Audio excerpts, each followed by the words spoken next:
নমস্কার। গত 24 ঘণ্টা ভিতরে উত্তর ভারতের প্রবল বরফপাত দেখিବାକୁ ମିଳିଛି। ବିଶେଷ ଭାବରେ ହିମାଚଳ ପ୍ରଦେଶ, ଉତ୍ତରାଖଣ୍ଡ ଓ ଜମ୍ମୁ କାଶ୍ମୀର ଏହା ଦ୍ୱାରା ପ୍ରଭାବିତ ହୋଇଛି। ଉତ୍ତରାଖଣ୍ଡର ଅନେକ ଅଞ୍ଚଳରେ ବରଫପାତ ଯୋଗୁଁ ଯୋଗାଯୋଗ ବିଚ୍ଛିନ୍ନ ହୋଇଛି। ହିମାଚଳ ପ୍ରଦେଶର ମନାଲିରେ ବରଫପାତର ମଜା ଯେତିକି ପର୍ଯ୍ୟଟକ ନେଇଛନ୍ତି ତାହାଠୁ ଅଧିକ ଦହଗଞ୍ଜ ହୋଇଛନ୍ତି। ଏଭଳି ଚିତ୍ର ବର୍ତ୍ତମାନ ଉତ୍ତର ଭାରତରେ ପର୍ଯ୍ୟଟକଙ୍କ ପାଇଁ ଏକ ବଡ଼ ସମସ୍ୟା ସୃଷ୍ଟି କରିଛି। କୁଲୁ ମନାଲି ଅଞ୍ଚଳରେ ପ୍ରବଳ ବରଫପାତ ଯୋଗୁଁ ଯାତାୟାତ ଏକ ରକମର ଠପ୍ ହୋଇଯାଇଛି। 15 କିଲୋମିଟର ଲମ୍ବା ପାହାଡି ରାସ୍ତା ଯାହା ମନାଲିକୁ ସଂଯୋଗୀକରଣ କରିଥାଏ ସେଠାରେ ଯିବା ଆସିବା ଠପ୍ ହୋଇଯାଇଛି ଓ ରାସ୍ତା ଉପରେ ବରଫର ଧଳା ଆସ୍ତରଣ ବିଛାଇ ହୋଇ ପଡ଼ିଛି। ପର୍ଯ୍ୟଟକମାନେ ପାଖାପାଖି 24 ଘଣ୍ଟାରୁ ଅଧିକ ସମୟ ଧରି ସେଠାରେ ଖାଇବା ପାଉନାହାନ୍ତି, ପାଣି ପାଉନାହାନ୍ତି ଏବଂ ମଝି ରାସ୍ତାରେ ନିଜ ନିଜର କାର୍ ଭିତରେ ଫସି ହନ୍ତସନ୍ତ ହେଉଛନ୍ତି। 8ରୁ 10 କିଲୋମିଟର ପର୍ଯ୍ୟନ୍ତ ଗାଡି ଗୁଡ଼ିକର ଲମ୍ବା ଲାଇନ ଟ୍ରାଫିକ ଜାମର ପରିସ୍ଥିତି ସୃଷ୍ଟି କରିଛି। ସେପଟେ ମନାଲିରେ ଯେଉଁ ପର୍ଯ୍ୟଟକ ରହିଯାଇଛନ୍ତି ସେମାନେ ବରଫପାତର ପ୍ରବଳ ମଜା ବି ଉଠେଇଛନ୍ତି। ଅନେକ ସ୍ଥାନରେ ବରଫ ଭିତରେ ଛୋଟ ଛୋଟ ପିଲା କ୍ରିକେଟ ଖେଳୁଥିବା ଦେଖିବାକୁ ମିଳିଛି। ବରଫ ଉପରେ ସ୍ଲାଇଡିଂର ମଜା ନେଉଛନ୍ତି ପର୍ଯ୍ୟଟକ। କିନ୍ତୁ ପାନୀୟ ଜଳ ଯୋଗାଣ ମନାଲି କୁଲୁ ଅଞ୍ଚଳରେ ସମ୍ପୂର୍ଣ୍ଣ ଭାବରେ ଅସ୍ତବ୍ୟସ୍ତ ହୋଇପଡ଼ିଛି। ଏହା ପର୍ଯ୍ୟଟକଙ୍କ ସମେତ ସାଧାରଣ ଲୋକଙ୍କୁ ମଧ୍ୟ ଅସୁବିଧାରେ ପକାଉଛି। ଟ୍ରାନ୍ସଫର୍ମର ଗୁଡ଼ିକ ମଧ୍ୟ ବରଫର ଧଳା ଚାଦର ଭିତରେ ଆସ୍ତରଣରେ ଘେରି ହୋଇଯାଇଛନ୍ତି। ବିଦ୍ୟୁତ ସରବରାହ ମଧ୍ୟ ସେଠାରେ ଠପ୍ ହୋଇଯାଇଛି। ମନାଲି ଓ କୁଲୁକୁ ଯୋଗାଯୋଗ କରୁଥିବା 683ଟି ଛୋଟ ବଡ଼ ରାସ୍ତାରେ ବରଫପାତ ଯୋଗୁଁ ଯାତାୟାତ ଠପ୍ ରହିଛି। ମୁଖ୍ୟ ଦୁଇଟି ରାଜପଥ ଯାହା ଚଣ୍ଡିଗଡ଼ ଓ ଦିଲ୍ଲୀକୁ ଯୋଗାଯୋଗ କରୁଥାଏ ତାହା ମଧ୍ୟ ବିଚ୍ଛିନ୍ନ ହୋଇଯାଇଛି ଏବଂ ହିମାଚଳ ପ୍ରଦେଶର ଷ୍ଟେଟ୍ ଡିଜାଷ୍ଟର ମ୍ୟାନେଜମେଣ୍ଟ ଅଥରିଟି ବର୍ତ୍ତମାନ କହିଛନ୍ତି ସେମାନେ ବରଫକୁ ସଫା କରି ରାସ୍ତାକୁ କ୍ଲିୟର କରିବା ପାଇଁ ଉଦ୍ୟମ କରୁଛନ୍ତି କିନ୍ତୁ ଲଗାତାର ବରଫ ବର୍ଷା ଯୋଗୁଁ ତାହା ମଧ୍ୟ ସମ୍ଭବପର ହୋଇନାହିଁ। ବରଫ ବର୍ଷା କମିବା ପରେ ହିଁ ରାସ୍ତା ଉପରୁ ବରଫ ହଟାଇବା ସମ୍ଭବ ହେବ। ସେପଟେ ଆପଣ ଦେଖନ୍ତୁ ଜମ୍ମୁ କାଶ୍ମୀରରେ ମଧ୍ୟ ବର୍ଷାର ପ୍ରଥମ ପ୍ରବଳ ବରଫପାତକୁ ମନଭରି ଉପଭୋଗ କରୁଛନ୍ତି ପର୍ଯ୍ୟଟକ।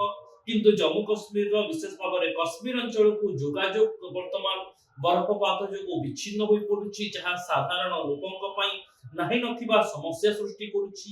ସିମଳାରେ ମଧ୍ୟ ସମାନ୍ତରାଳ ଚିତ୍ର ଦେଖିବାକୁ ମିଳିଛି। ସିମଳାରେ ମଧ୍ୟ ଅନେକ ସ୍ଥାନରେ ଟ୍ରାଫିକ ଜାମ୍ ରହିଛି।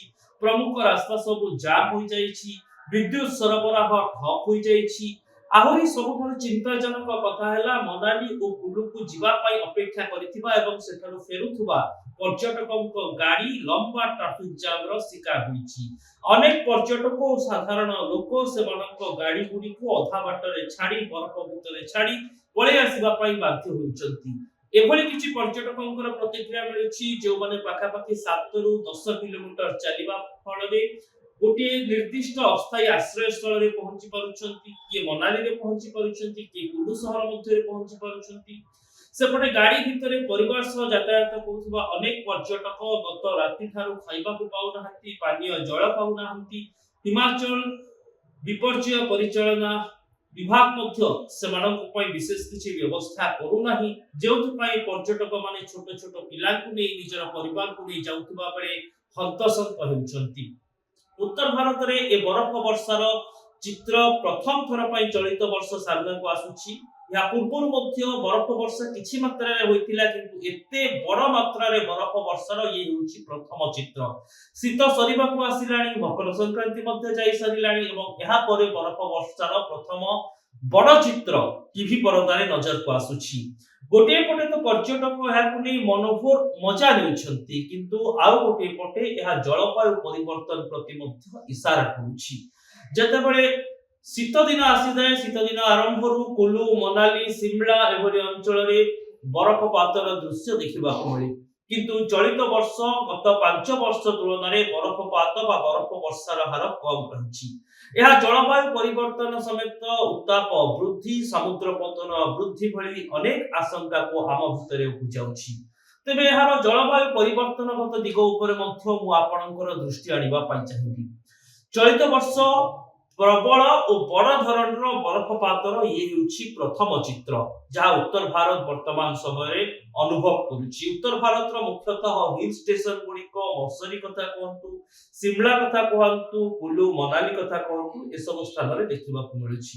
ପର୍ଯ୍ୟଟକ ହୁଏତ ଏହାକୁ ମଜାରେ ନେଉଛନ୍ତି ବା ସେମାନଙ୍କ ପାଇଁ ମୌଜ ମସ୍ତିର ଇଏ ଗୋଟିଏ ପ୍ରସାଧନ ପାଲଟି ଯାଇଛି, କିନ୍ତୁ ଅପର ପକ୍ଷରେ ଜଳବାୟୁ ପରିବର୍ତ୍ତନ ଏତେ ବିଳମ୍ବରେ ବରଫପାତ ହେବା, ବରଫ ବର୍ଷାର ଅଭାବ ପ୍ରାୟ ଶୀତ ଦିନରେ ପରିଲକ୍ଷିତ ହେବା, ଗତ 5 ବର୍ଷରେ ଯେଉଁ ପରିମାଣର ବରଫପାତ ହିମାଚଳ ପ୍ରଦେଶ, ଉତ୍ତରାଖଣ୍ଡ ଏବଂ କାଶ୍ମୀରବାସୀ ଦେଖିଥିଲେ, ଚଳିତ ଶୀତରେ ସେତିକି ମାତ୍ରାରେ ବରଫପାତ ହୋଇନାହିଁ। ସେପଟେ ଆପଣମାନଙ୍କର ନଜର ମୁଁ ବିଶ୍ୱ ମାନଚିତ୍ରର କିଛି ଚିନ୍ତାଜନକ ଦୃଶ୍ୟ ଉପରେ ମଧ୍ୟ ଆଣିବା ପାଇଁ ଚାହିଁବି। କେମିତି ଆଣ୍ଟାର୍କଟିକାରେ ବର୍ତ୍ତମାନ ସମୟରେ ସବୁଠାରୁ ବଡ଼ ବରଫ ଖଣ୍ଡ, ଯାହା A23 ବୋଲି କୁହାଯାଉଛି, ଯାହାର ଆକାର ହେଉଛି ପ୍ରାୟ 4000 ବର୍ଗ କିଲୋମିଟର, ଯାହା ଦିଲ୍ଲୀର ଆକାରର 2 ଗୁଣା। ଏଭଳି ଏକ ବିଶାଳ ବରଫ ଖଣ୍ଡ ବର୍ତ୍ତମାନ ପ୍ରାୟତଃ ତରଳିବା ଅବସ୍ଥାରେ ପହଞ୍ଚିଛି। ମାତ୍ର ଆଉ 1/3 ଅଂଶ ଏହାର ବଞ୍ଚି ରହିଛି, ଯାହା କୌଣସି ମୁହୂର୍ତ୍ତରେ ମଧ୍ୟ ତରଳି ଯାଇପାରେ। ଏହା ଦ୍ୱାରା ମୁଖ୍ୟତଃ ଦକ୍ଷିଣ ଆଫ୍ରିକା ଓ ଦକ୍ଷିଣ ଜର୍ଜିଆ ଅଧିକ ପ୍ରଭାବିତ ହେବ। ଏହି ବିଶାଳ ବରଫଖଣ୍ଡ A23 ଯେତେବେଳେ ତରଳିବ, ଏହା ସିଧାସଳଖ ସମୁଦ୍ର ପତନ ବୃଦ୍ଧି କରିବ ନାହିଁ, କିନ୍ତୁ ଏହାର ପଛକୁ ରହିଥିବା ଗ୍ଲେସିୟର ଗୁଡିକ ଯେତେବେଳେ ସମୁଦ୍ର ସହିତ ମିଶିଯିବେ, ସେତେବେଳେ ସମୁଦ୍ରର ସ୍ତର ପାଖାପାଖି 18 ମିଟର ପର୍ଯ୍ୟନ୍ତ ବୃଦ୍ଧି ପାଇପାରେ। ବିଶ୍ୱ ଜଳବାୟୁ ବିଜ୍ଞାନୀମାନେ ବର୍ତ୍ତମାନ କହିଛନ୍ତି, ବିଶ୍ୱରେ ପୂର୍ବ ଅପେକ୍ଷା ବଡ଼ ବଡ଼ ବରଫ ଖଣ୍ଡ ବା ଆଇସବର୍ଗ ଗୁଡିକ ବର୍ତ୍ତମାନ ତରଳିବା ଅବସ୍ଥାରେ ଅଛନ୍ତି। ଆଣ୍ଟାର୍କଟିକାରେ ଏଭଳି ଚିତ୍ର ଅତ୍ୟନ୍ତ ଚିନ୍ତାଜନକ। ଏହା ସହିତ ଆଟଲାଣ୍ଟିକ ଓସିଆନରେ ମଧ୍ୟ ଏଭଳି ଦୃଶ୍ୟ ଦେଖିବାକୁ ମିଳୁଛି। A23 ର କଥା ମୁଁ ଆପଣଙ୍କୁ ଯାହା କହୁଥିଲି, ଏହା ବର୍ତ୍ତମାନ ତରଳିବା ଅବସ୍ଥାରେ ରହିଛି ଏବଂ 2025 ମଧ୍ୟ ଭାଗରେ ଏହାର ପ୍ରାୟ 2/3 ଅଂଶ ତରଳି ସାରିଛି। ଆଉ ଯେଉଁ 1/3 ଅଂଶ ବଞ୍ଚି ରହିଛି, ତାହା ମଧ୍ୟ 2026 ମସିହାରେ ତରଳି ଯିବ ବୋଲି ଆଶଙ୍କା କରିଛନ୍ତି। ଯେତେବେଳେ ଆଉ କିଛି ମାସ ପରେ ବା କିଛି ସମୟ ପରେ ଅଷ୍ଟ୍ରେଲିଆରେ ଗ୍ରୀଷ୍ମ ଋତୁ ଆରମ୍ଭ ହେବ, ସେତେବେଳେ ଏହି ପୁରା ଆଇସବର୍ଗଟି ତରଳି ଯିବ। ଯେତେବେଳେ ଗୋଟିଏ ଆଇସବର୍ଗ ତରଳି ଯାଏ, ଏହା ପଛକୁ ପଛ ଗ୍ଲେସିୟର ଗୁଡାକ ଦ୍ରୁତ ଗତିରେ ପ୍ରବାହିତ ହୋଇଥାନ୍ତି, ସେମାନେ ସମୁଦ୍ରରେ ମିଶନ୍ତି। ଏହା ଦ୍ୱାରା ସମୁଦ୍ରର ପତନ ବୃଦ୍ଧି ପାଇବ ଏବଂ ଏହି ଗ୍ଲେସିୟର ଗୁଡିକ ଦ୍ୱାରା ସମୁଦ୍ରର ପତନ ପାଖାପାଖି 58 ମିଟର ପର୍ଯ୍ୟନ୍ତ ବୃଦ୍ଧି ପାଇବ ବୋଲି ସମୁଦ୍ର ବିଜ୍ଞାନୀମାନେ ମତ ଦେଇଛନ୍ତି। ଏହା ଦ୍ୱାରା ମେରାଇନ୍ ଲାଇଫ ଯାହା ରହିଛି, ସମୁଦ୍ରରେ ବସବାସ କରୁଥିବା ଜୀବଜନ୍ତୁ ମାନଙ୍କର ଗୋଟିଏ ବଡ଼ ଜନସଂଖ୍ୟା ପ୍ରଭାବିତ ହେବ। ଅନେକ ସାମୁଦ୍ରିକ ଜୀବ, ବିଶେଷ ଭାବରେ ମାଛ, ବଡ଼ ବଡ଼ ତିମି ଏବଂ ପେଙ୍ଗୁଇନ, ଏମାନେ ଲୋପ ପାଇଯିବେ। ତା ସହିତ ସାମୁଦ୍ରିକ ଜୀବମାନେ ଅନ୍ୟ ଅଞ୍ଚଳକୁ ସମୁଦ୍ର ଭିତରେ ଯିବାକୁ ଉଦ୍ୟମ କରିବେ। ଫଳରେ ଗ୍ଲେସିୟର ଗୁଡିକର ମାଡରେ ତରଳୁଥିବା ବରଫ ଖଣ୍ଡ, ସମୁଦ୍ର ଉତ୍ତାପ ଓ ସମୁଦ୍ରର ତାପମାତ୍ରା ଆହୁରି ବଢିଯିବ।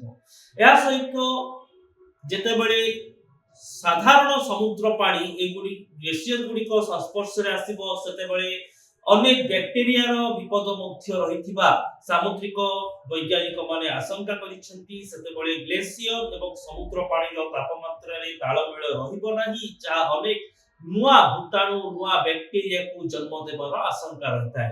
ଏହା ସାମଗ୍ରିକ ଭାବରେ ଜଳବାୟୁ ପରିବର୍ତ୍ତନର ଏକ ବଡ଼ ପ୍ରଭାବ ବୋଲି କୁହାଯାଉଛି।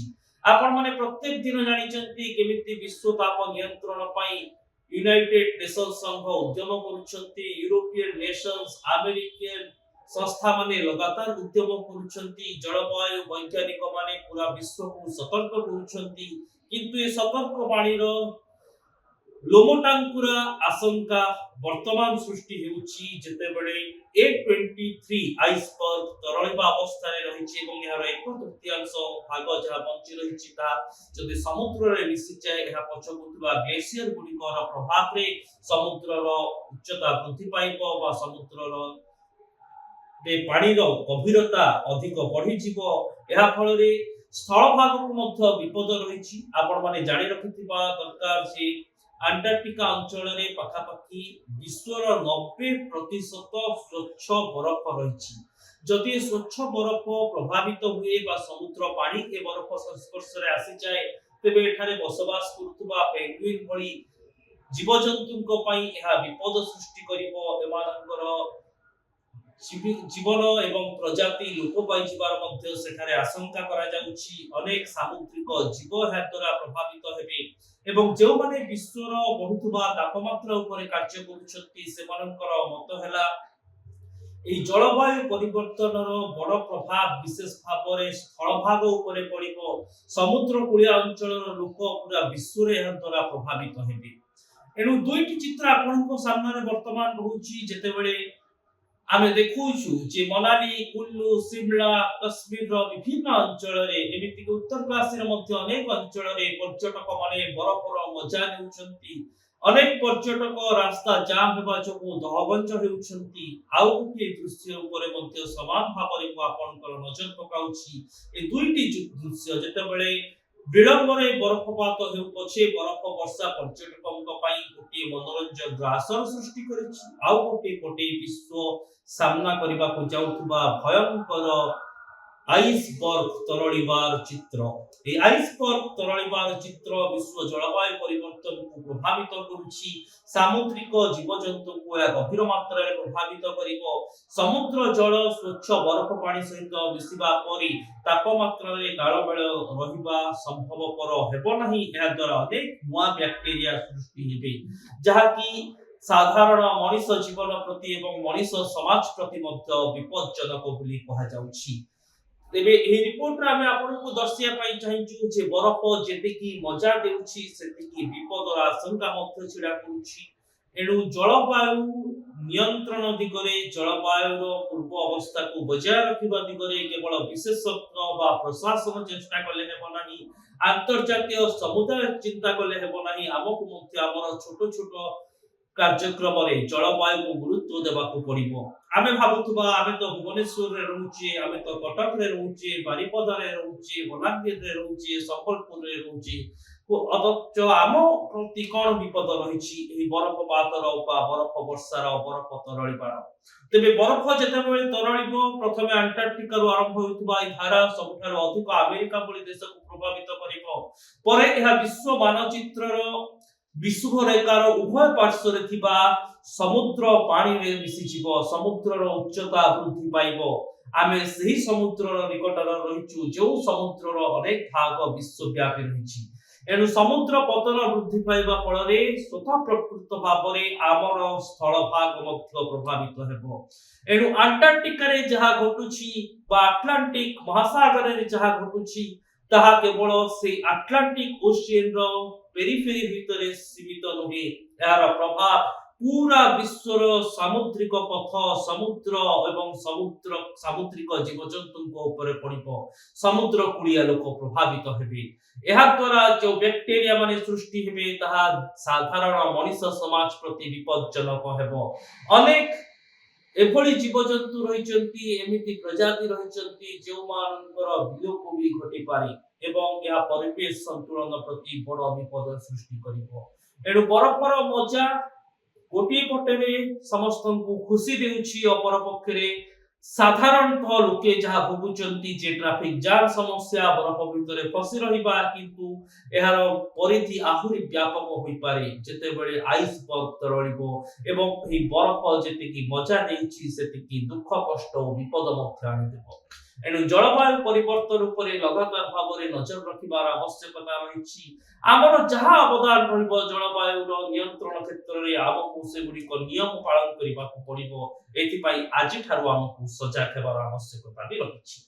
न्यूज रूम रो ए एपिसोड को एठी रखुछु। एभली रोचक खबर पई देखुथांतु न्यूज रूम। आमकु हमर सोशल मीडिया साइट फेसबुक एवं यूट्यूब रे लाइक करंतु, वीडियो को शेयर करंतु, आम चैनल को सब्सक्राइब करंतु एवं कमेंट बॉक्स रे निजर मतामत लिखिबाकु आदौ भूलंतु नाही।